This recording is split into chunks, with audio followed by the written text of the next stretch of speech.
عالمی ادارہ صحت WHO نے حکومت پنجاب کو بذریعہ ہاتھ صوبے بھر میں کم از کم 2 ہفتے کے مکمل لاک ڈاؤن کو وقت کی ضرورت قرار دیا ہے۔ WHO نے کرونا مریضوں کی بڑھتی ہوئی تعداد اور اموات پر خطرے کی گھنٹی بجا دی اور کہا کہ کرونا کی روک تھام کے لیے SOPs پر مکمل عمل درآمد بہت ضروری ہے۔ خبر کی مزید تفصیل جاننے سے پہلے میں ریکویسٹ کرتا ہوں کہ جن لوگوں نے ابھی تک چینل ڈیلی گجرات سبسکرائب نہیں کیا وہ فوری طور پر چینل کو سبسکرائب کر لیں۔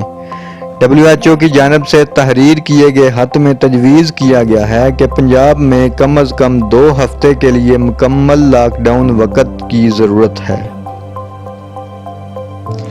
خط کے متن کے مطابق کرونا کے مثبت کیسز کی تعداد 1 لاکھ سے بڑھنا خطرے کی بات ہے۔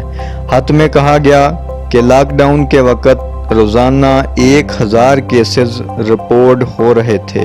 نرمی سے یومیہ تعداد 2000 اور لاک ڈاؤن ختم کرنے سے کیسز کی تعداد 4000 سے تجاوز کر گئی ہے۔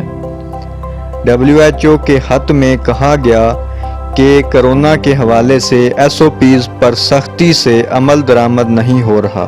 پنجاب میں کرونا کے روزانہ 50,000 ٹیسٹ ہونے چاہیے۔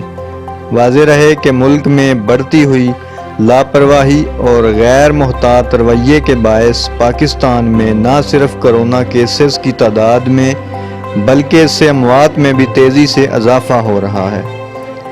پاکستان کرونا مریضوں کے لحاظ سے ممالک کی فہرست میں چین اور سعودی عرب سے بھی آگے نکل کر 15ویں نمبر پر آ گیا ہے۔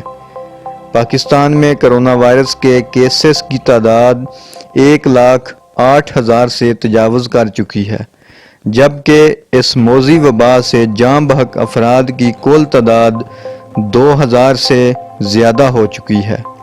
کرونا وائرس کے ملک میں 71,127 مریض اب بھی ہسپتالوں، قرنطینہ مراکز اور گھروں میں آئسولیشن میں ہیں، جبکہ 35,018 مریض اس بیماری سے صحت یاب ہو چکے ہیں۔